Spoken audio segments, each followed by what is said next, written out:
కొన్న తర్వాత ఒకరు చెప్పుర్రి అందరు చెప్తాను.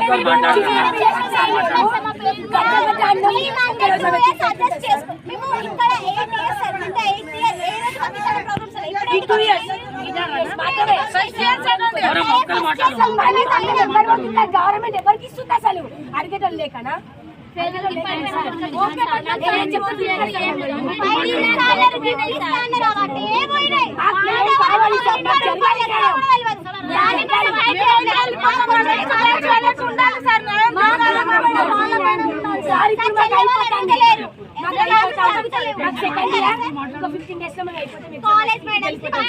నెక్స్ట్ బస్ అడిగేటోళ్ళే లేదు సార్.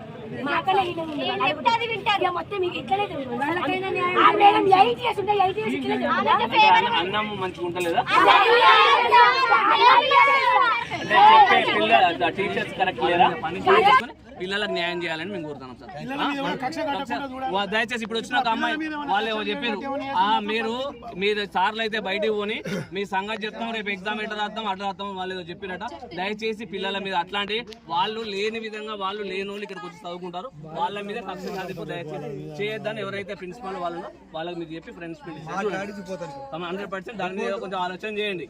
ఈ రోజు రిపోర్టు కన్సర్న్ ప్రిన్సిపల్ మీద రాసిపోతాను సార్, రాసి కలెక్టర్ పంపించబోతాను. అంటే ఇప్పుడు ఏ విషయాలు చెప్పారు ఇప్పుడు అన్ని కూడా ప్రిన్సిపల్ తో మాట్లాడతాను, డిస్కస్ చేస్తాను. ఇప్పుడు చేసి పిల్లలకు ఎలాంటి ప్రాబ్లం కాకుండా చూసిపోతాను. ఈ పిల్లలకు 500, 200 అంటే ఎందుకు కేసీఆర్ గారు ఉన్నప్పుడు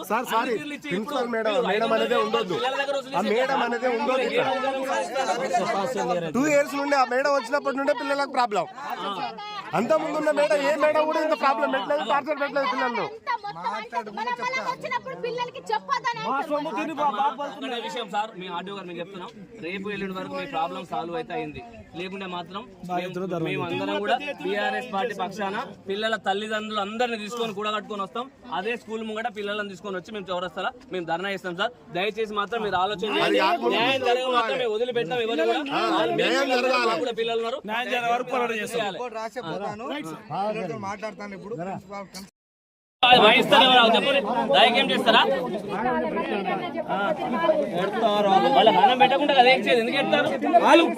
చెప్తే ఎడతారా? తల్లిదండ్రులు ఎందుకు పిల్లల తల్లిదండ్రులైనా చేస్తాడు. ఎందుకు చేస్తాడు? ఇప్పుడు మా పిల్లలు చిన్న పాప 7th క్లాస్ ఇంటర్వెల్ గిట్లా చేస్తారంటే వాళ్ళు ఇంకా వాళ్ళ పరిస్థితి ఎట్లా ఘోరంగా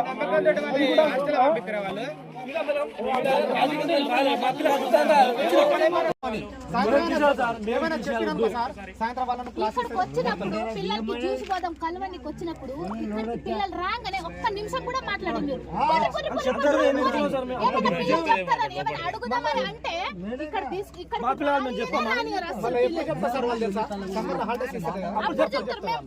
హాస్టల్ కి